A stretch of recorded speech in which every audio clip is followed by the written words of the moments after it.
Namaskaram. I'm Dr. Nisha Jacob from Career Guidance and Adolescent Counseling Cell, Alapura. Let me ask you something. Have you ever finished a long day at work, sat down for dinner with your family, and then, ping, WhatsApp message or an email from your boss pops up?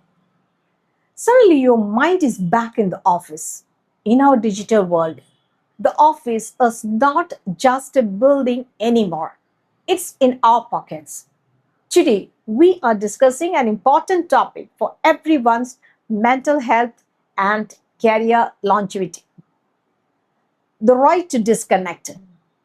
We'll be looking at a new legislative proposal that asks a very simple but powerful question. Does our employer own our time after the clock stops?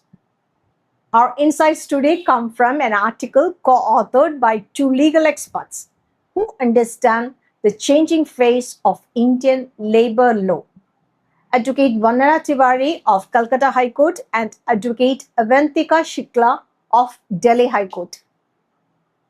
These authors they argue that our current laws are stuck in the past, designed for physical factories and offices, and they are not ready for the digital workspace where work follows us to home.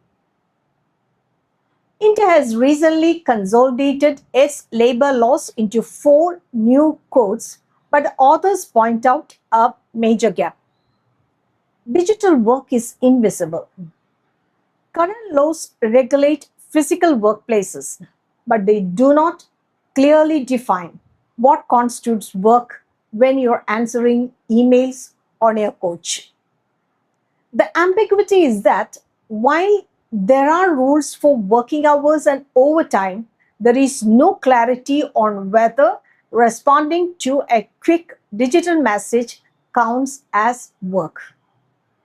In the age of digital technologies, employer controls has extended beyond the office walls, leading to constant pings and after hours engagement that never officially gets recorded.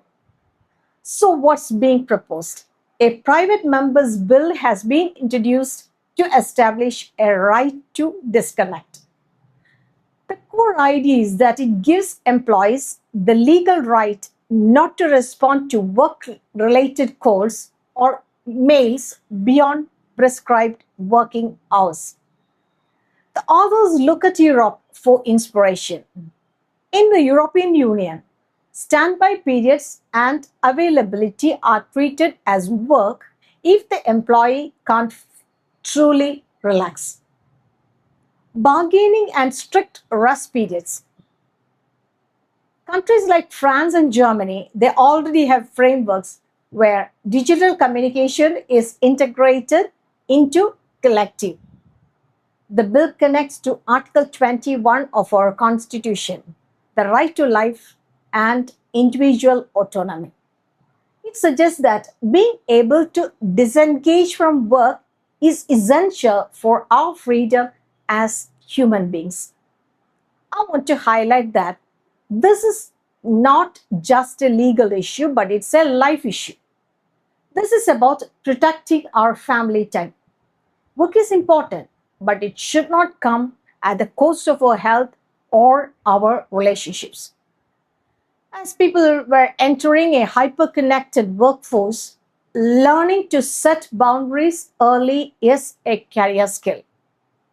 Don't mistake constant availability for productivity. As a manager or a leader, we must remember that a burned out employee is an unproductive one. Supporting a culture that respects rest actually improves long term performance. In conclusion, the right to disconnect bill is just the beginning of a much needed conversation. As author highlights, until our laws recognize that an employee's time belongs to them after hours, the digital leash will only get tighter. We need a legal framework that moves from a behavioral norm to a mandatory labor standard. I'm Dr. Nisha Jacob from Career Guidance and Adolescent Counseling Cell, Alapura. Take care of your career, but don't forget to take care of your peace. See you in the next.